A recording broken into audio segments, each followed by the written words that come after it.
Well, I know your last weight was 145, so. Really? I put on weight. You put on 18 pounds. Wow. So how did I do it? I don't know. I started smoking marijuana. What? There you go. Whatever it takes. So a few weeks ago, a friend of mine asked me if I had considered medical marijuana, and I hadn't. And he said, well, you should try it. And my attitude was, why? One of the unfortunate side effects of my cancer, because of the location, has been that the radiation treatments destroyed my salivary glands, so I have little or no spit, and when I eat, it's a chore. Finally, after some convincing, I tried it, and I discovered, much to my surprise, that the medical marijuana was actually very good for me. I was totally shocked by the effect of the marijuana. The marijuana did not make things taste much better, perhaps a little bit better, but I had an appetite and I wanted to eat, and even though things tasted kind of not so hot, not pleasant, I still enjoyed eating. So chalk one up for medical marijuana. Primarily, I have very severe COPD, which is lungs and breathing. I also have severe heart disease, so to relieve that, I will use marijuana. Diagnosed with anxiety and panic when I was probably 38 or 39. And it was a few years later before I started employing cannabis for it.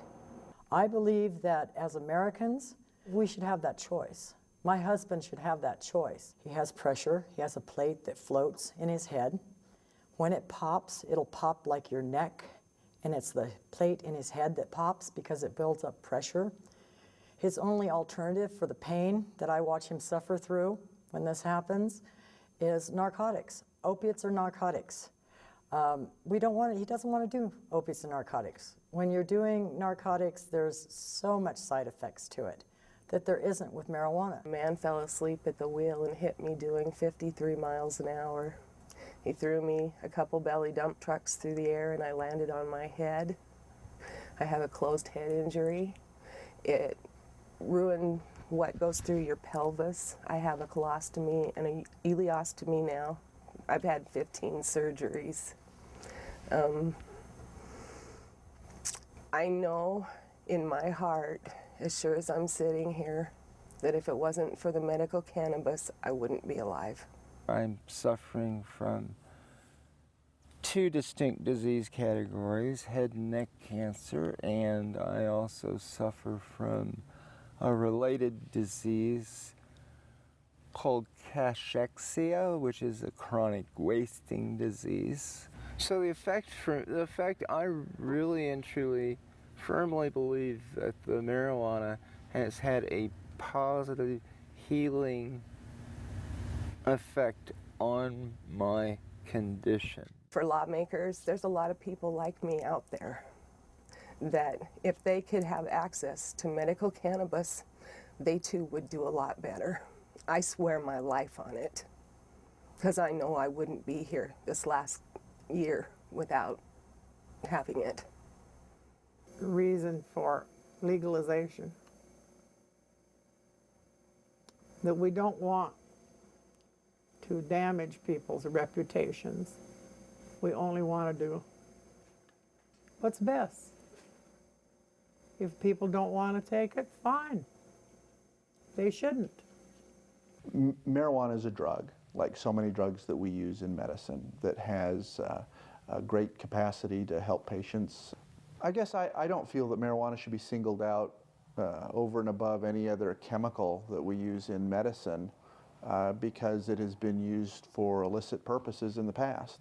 and I don't understand why I can't prescribe marijuana that has a rational and legitimate use, particularly in my field, which is medical oncology, whereas I can use other drugs that have a much higher addictive potential and much more potential for abuse. Why marijuana would be considered as a special class versus the class of opiates or benzodiazepines has not been adequately explained, and I think it's because there's no rational basis for making that differentiation.